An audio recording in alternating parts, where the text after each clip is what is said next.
Halo minasan, balik lagi di channel Tawa-chan, di mana kita akan membahas manga dan anime populer. Tapi sebelum itu, silakan minasan klik tombol subscribe dan nyalakan lonceng notifikasi agar minasan tidak ketinggalan info terbaru dari Mimin. Bila sudah, mari kita berangkat dan tancap gas!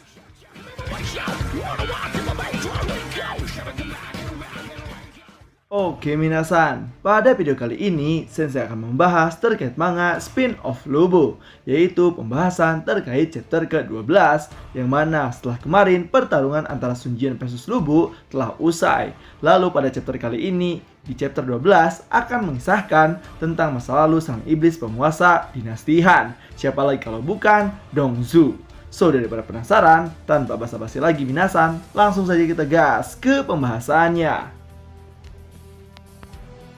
Setelah pertarungan antara Sunjian versus Lubu kemarin, chapter dibuka di mana dikisahkan sejak saat dulu. Menurut sejarah catatan Cina, ada satu raja penguasa yang menaklukkan daratan Cina, siapa lagi kalau bukan Qin Shi Huang, sang raja pertama. Dialah yang menentang Xiongnu, sang raja tertinggi yang mendirikan kekaisaran besar dinasti Han. Dia juga yang mengalahkan 40.000 pasukan sang legenda hidup, raja transendental, Kaisar Han, yaitu Guangwu. Sedikit informasi, kata transendental secara harfiah berarti sesuatu yang di luar nalar manusia, maupun itu dalam bentuk kemampuan ataupun bakat.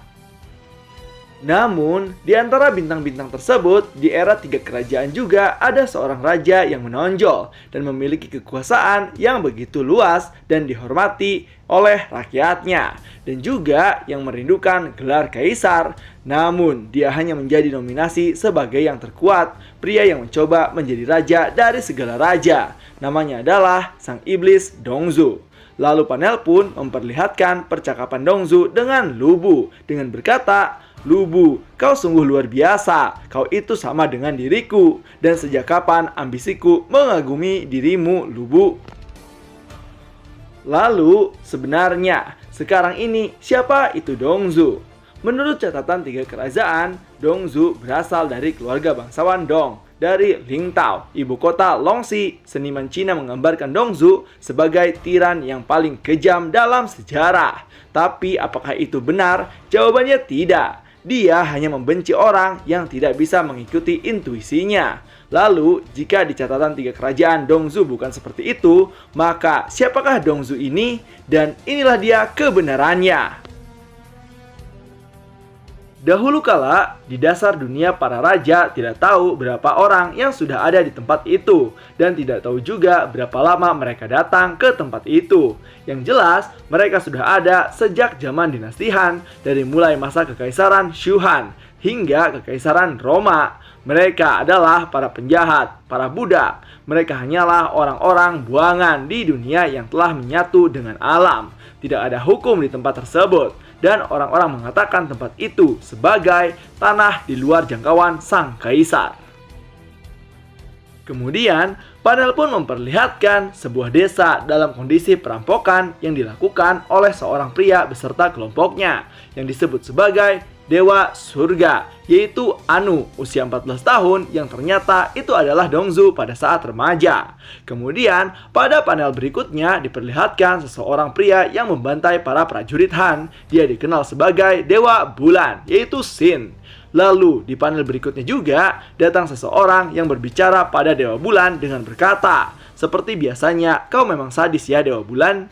Lalu di belakang terlihat prajurit Han akan menyerang, namun tanpa menghiraukannya, pria itu langsung membunuh prajurit tersebut dengan mudahnya. Dan pria itu dikenal sebagai Dewa Dunia Bawah, yaitu Nergal. Lalu, pada panel selanjutnya, terlihat seorang anak kecil yang membawa sebuah tameng sambil diserang oleh beberapa prajurit. Namun ternyata tameng tersebut dapat mengeluarkan duri yang sangat tajam hingga bisa membunuh prajurit-prajurit Han tersebut. Tak hanya itu, pada saat anak itu terkepung, ada seorang pria yang membantunya dengan melontarkan anak panah pada prajurit Han. Dan anak itu dikenal sebagai Dewa Pelindung, yaitu Nab. Sedangkan pria berpanah tersebut dikenal sebagai Dewa Penos, Ispar. Tak hanya itu, pada panel selanjutnya diperlihatkan seorang pengemis yang meminta bantuan pada prajurit Han. Namun, pada saat dibuka, ternyata dia adalah komplotan Dongzu yang kemudian membunuh seluruh tentara dengan pedangnya. Dan dia dikenal sebagai Dewa Air, Ea. Setelah itu, datanglah seorang pria berbicara pada Dewa Air. Cara itu sangatlah konyol. Mari aku tunjukkan cara yang sesungguhnya. Dan seketika pria tersebut menyerang dengan brutal, menggunakan palu kampaknya untuk membunuh para prajurit Han dengan sadisnya. Dan dia dikenal sebagai Dewa Matahari, Shamas. Kemudian, panel pun berubah, memperlihatkan seorang bangsawan yang meminta pertolongan untuk menghabisi kelompok tersebut.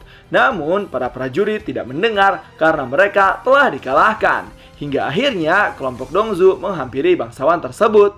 Seketika bangsawan tersebut pun kaget karena 200 prajurit bisa dikalahkan sekaligus hanya dengan beberapa orang. Lalu bangsawan itu bertanya, "Siapa kalian?"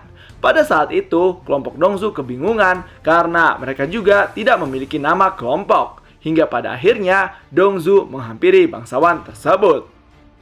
Bangsawan itu pun yang melihat Dongzu sangatlah ketakutan. Hingga dia mengatakan, "Tunggu sebentar, kau tahu siapa aku? Lihat ini, aku adalah rekan kerabat dari putra sah Kaisar Han. Dan ini adalah bukti simbol kebangsawanan kami sebagai bangsawan negeri Han. Dengar ya, aku adalah seorang bangsawan." Dongzu pun yang mendengar hal itu langsung berkata, "Oh, bangsawan Dong ya." Seketika di sini Dongzu tanpa menghiraukan kata-katanya langsung melesatkan senjatanya pada bangsawan tersebut hingga membuatnya mati. Lalu mengambil sebuah plakat simbol bangsawan dan berkata, "Dengan begini aku akan mengisi posisinya." Lalu menyuruh kelompoknya untuk mengambil semua harta yang didapat serta anak dan istri bangsawan tersebut. Kemudian terlihat Dongzu menghampiri mayat bangsawan tersebut lalu mengoleskan darahnya ke matanya sendiri lalu berkata, "Kami bukanlah siapa-siapa, sederhana saja, kami adalah manusia." Dan panel pun selesai. Nah, itu dia minasan terkait pembahasan manga Spin-off Lubu chapter 12 yang mengisahkan masa lalu sang iblis Dongzu. Dan akan seperti apakah kelanjutan ceritanya? So, tetap saksikan di channel Tao-chan agar minasan tidak ketinggalan info terbaru dari Sensei. Sekian dari Sensei, and bye-bye!